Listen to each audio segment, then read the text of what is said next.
Мгм. Не пугайте меня. Не пугайте меня. Не пугайте меня. Я первый раз вообще в таком участвую. Так, добрый день, уважаемые коллеги. 28 января, и у нас продолжается серия мастер-классов Крещенского фестиваля мастер-классов.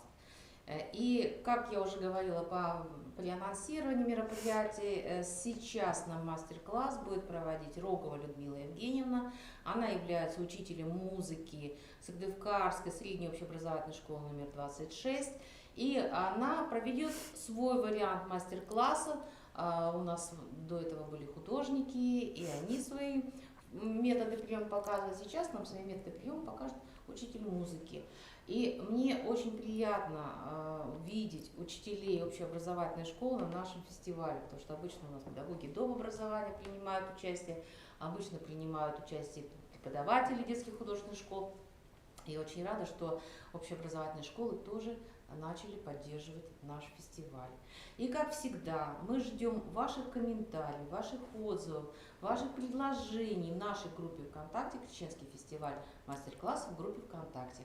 А сейчас я предоставляю слово Людмиле Евгеньевне. У нее сегодня 3 слушательницы. Она будет с ними работать. И, собственно, вот ваша задача показать все те приемы, которыми вы владеете. Я как бы буду с вами, поэтому я еще присоединюсь на завершение мастер-класса. Спасибо. Ну, я всех приветствую, участников фестиваля.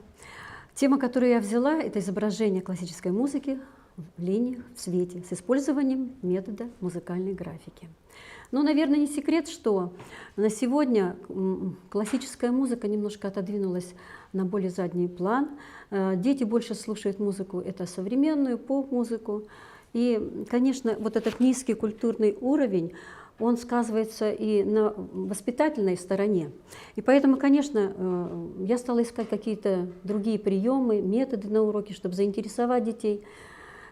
Ставила определенные цели, чтобы повысить интерес учащихся к восприятию классической музыки, развивать их абстрактное ассоциативное музыкальное мышление, эмоциональную сферу, творческие способности учащихся. Но и я считаю, что музыка – это предмет, который очень актуальный на сегодняшнее время, потому что он развивает внутренние нравственные, эстетические идеалы, имеет огромную значимость в развитии личности ребенка, несет в себе большие возможности для развития мышления, памяти, воображения, творческого самовыражения.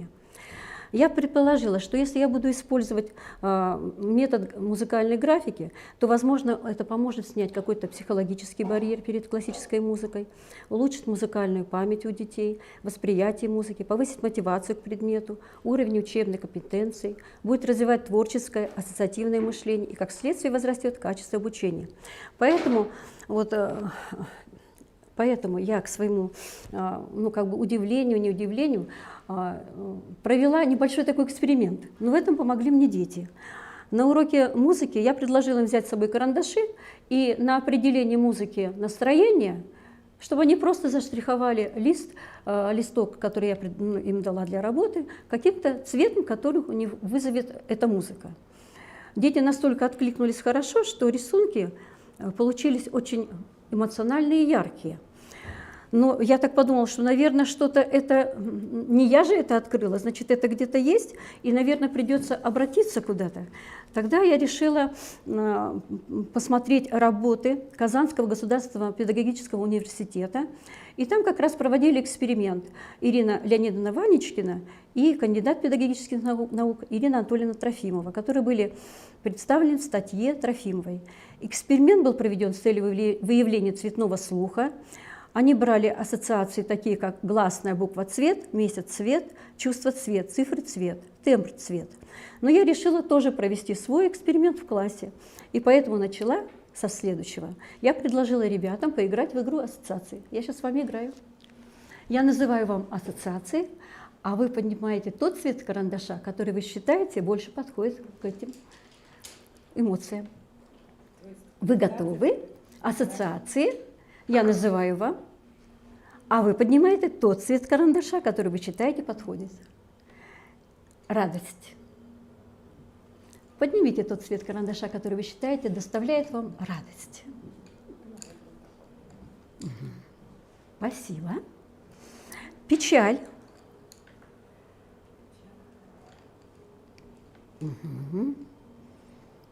Так, вы знаете, какой цвет берете, да? Восторг. Мгм. Посмотрите друг у друга. Так, сравните. Нежность. Мгм. Так. Мечтательность. Так, вот какая мечта у вас, да? Одиночество. Одиночество. Ну, может быть, и да.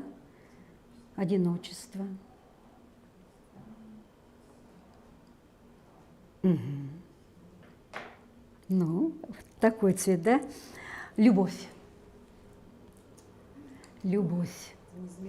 Неизменный красный. Горе. Горе. Горе. Черного-то нет. Так. Ну, поднимайте. Ага, хорошо. А вы заметили, когда я говорила об эмоциях светлых таких, радостных, и цвет карандаша ваш был какой? Светлый, правда? Когда я говорила о эмоциях более печальных, и цвет карандаша ваш был более насыщенный по цвету. То есть вы все обладаете цветным слухом. Вы просто молодцы. Вы знаете, есть такое интересное стихотворение Льва Друскина. Задумайся, какой у звука цвет, потому что мы сейчас будем говорить о звуке. И если цвет без звука, разве солнце не кажется нам огненным органом, а зелень трав, поющая от взгляда, а шорох ветра синий изнутри, а звон зари, а чистый голос снега? А разве я, поэт не проверяю любое слово, образ, сочетание на звук и цвет? Очень красивое стихотворение, правда?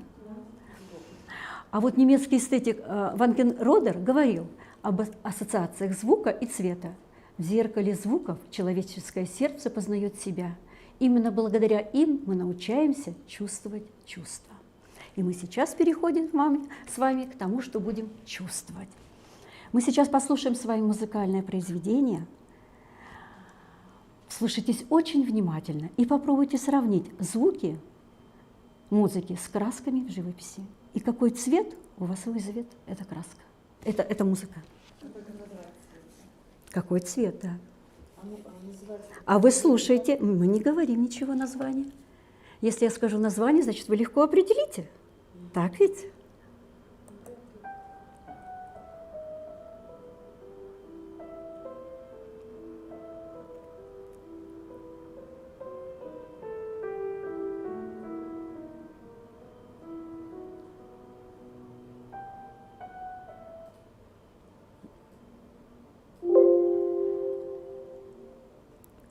Еще раз.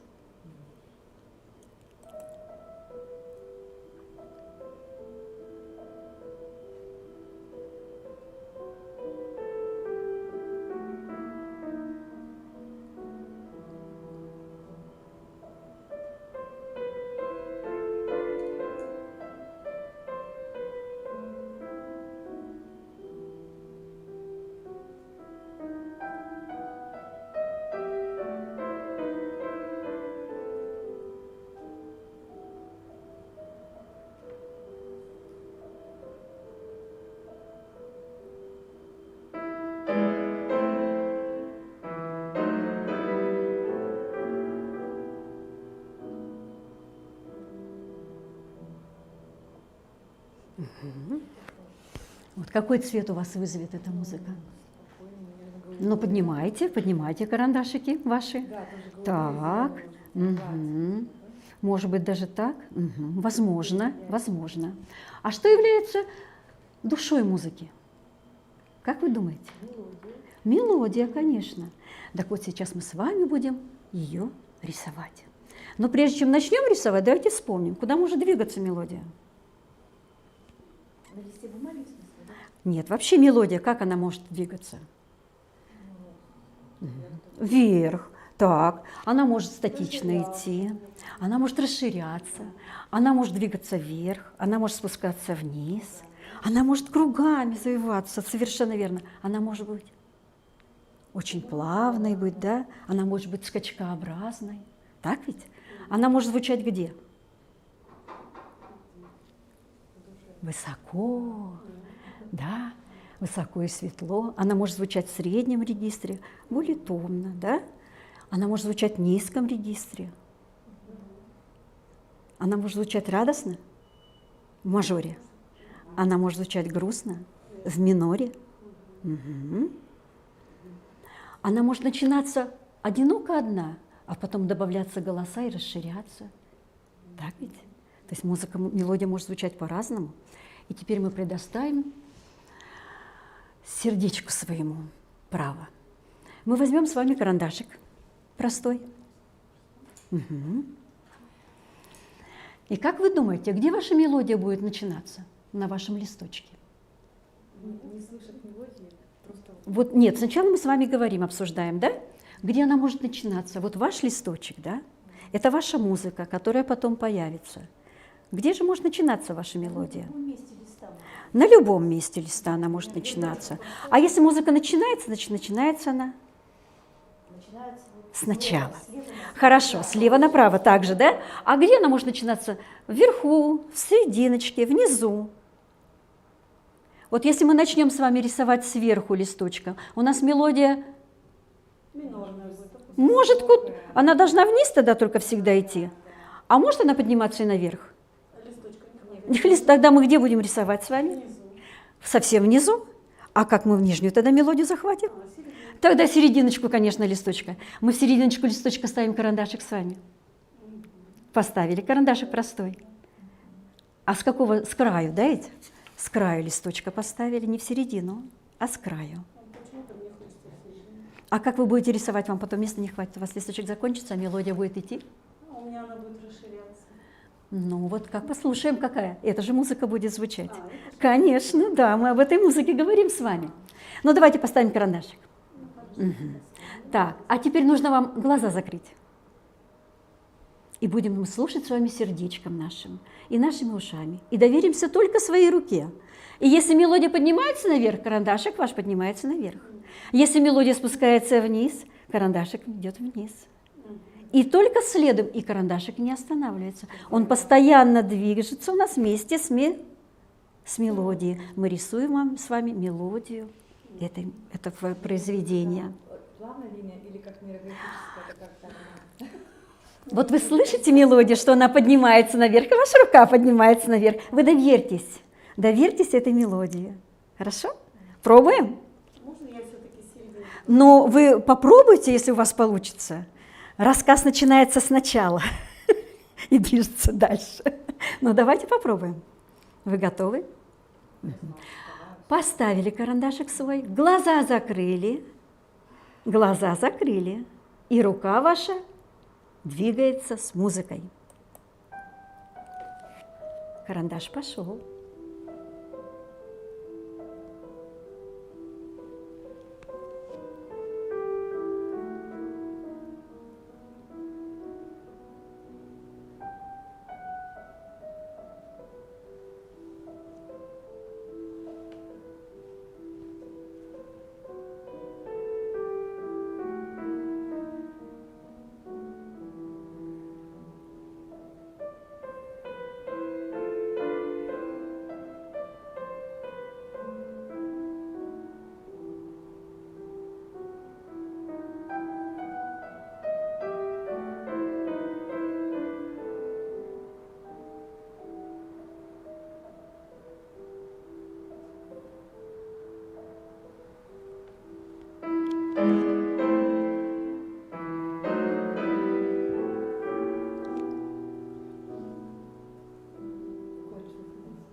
Так, ну что, давайте мы с вами посмотрим, что же у нас получилось. Так, ну разверните свои работки, разверните. Так, ну разверните. Так, что-то у нас с вами получилось. На что же все это похоже? На линию какую-то, да? Еще на что похоже может быть? Так. Так, то поднимается, опускается. А где вы такое встречали, чтобы она поднималась, опускалась? Где обычно встречается с таким? Можно встретиться? Ритм сердца, ритм музыки. Правда? Созвучно, очень созвучно. А теперь выделите эту мелодию тем цветом карандаша, который вы считаете, что вот он был, звучало это настроение.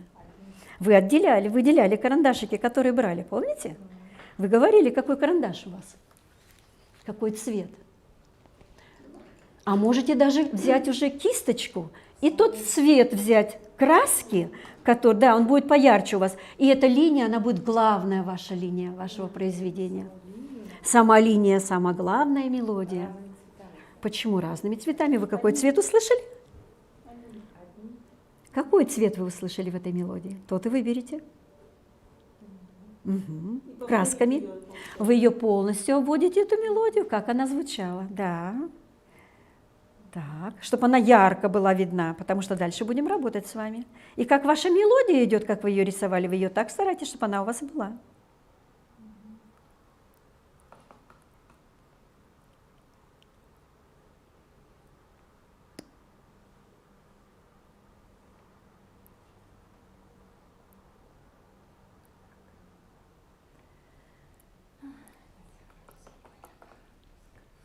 Ну, давайте я вам еще раз включу музыку, чтобы вам было легче, да?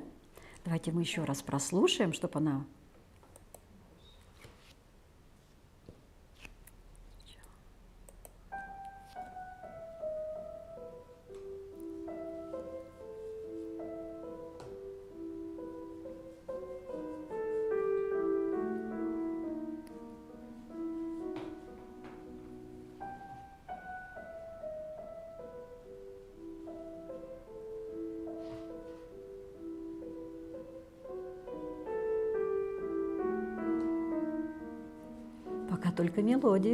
Пока только мелодию делайте.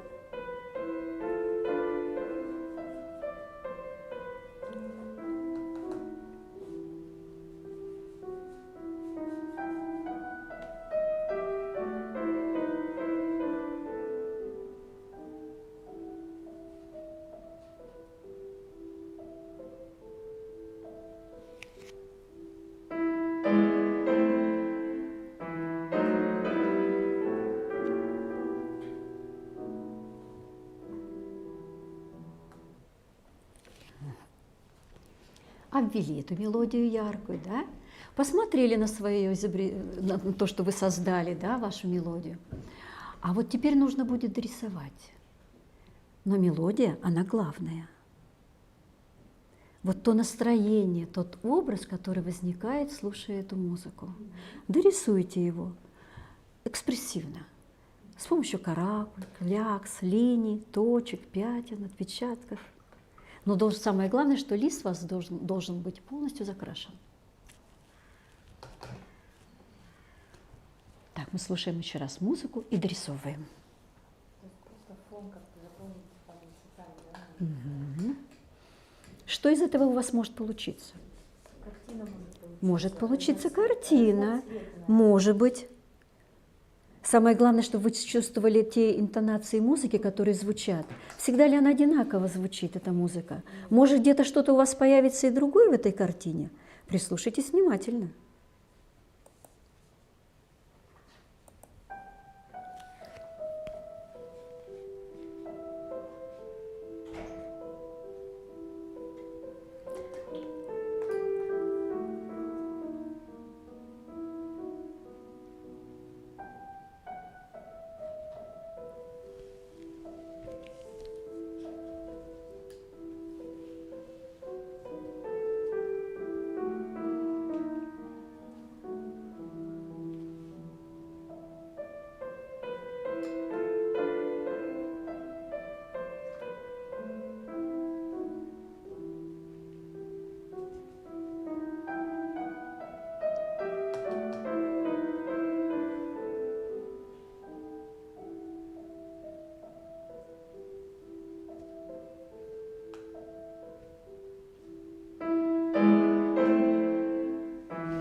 Почти уже завершаем, да?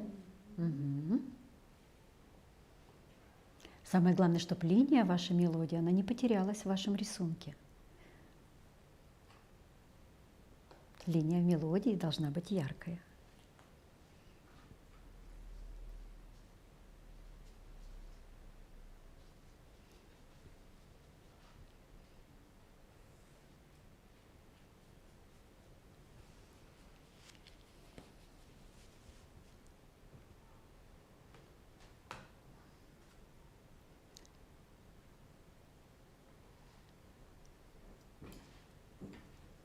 Завершили уже работу, да? Мгм. Завершаем.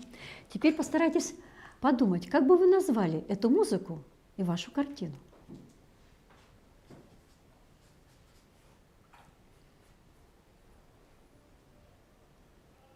Наверное, весенние переливы. Весенние переливы, да? Мгм. Ну, что такое морское почувствовать. У вас что? Море такое. Море какое-то, да? Да, спокойно такое прям утром Мгм. на заре, оно чего умнее такие. Мгм.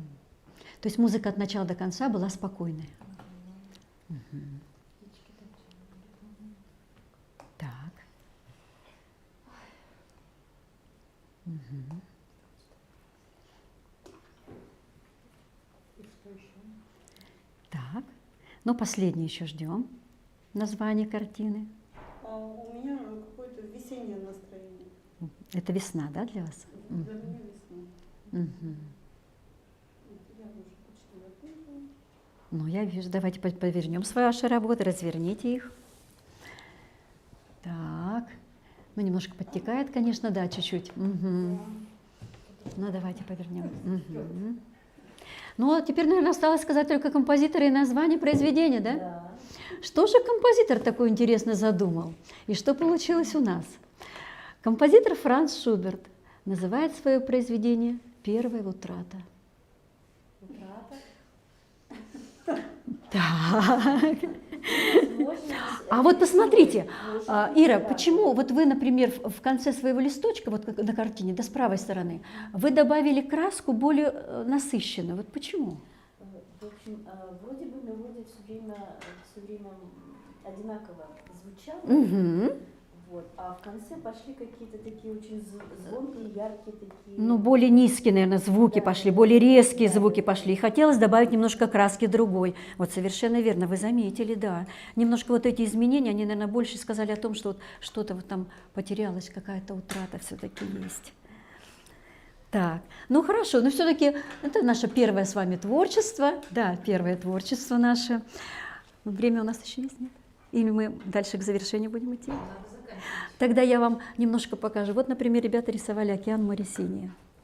В этой работе, которую вот, ну, выполняем мы вот с ребятами, да, самое главное не говорить название произведения. Вот вы сказали, скажите название произведения. Если бы я сказала, у вас сразу бы реакция пошла, правда? На то, что нужно писать, обязательно рисовать какое-то горе-печаль.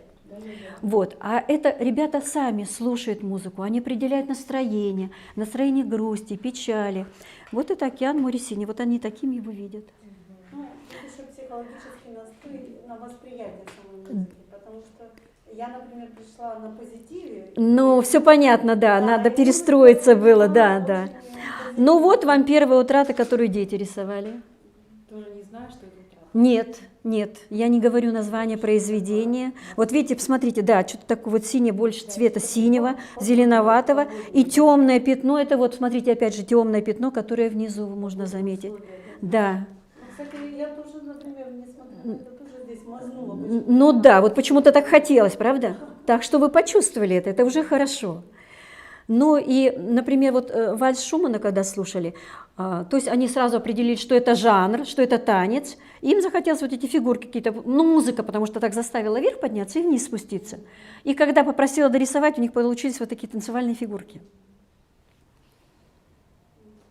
Так, ну вот здесь, конечно, получилась следующая работа. Мне эта работа очень нравится. Это рисовала девочка 7 класса.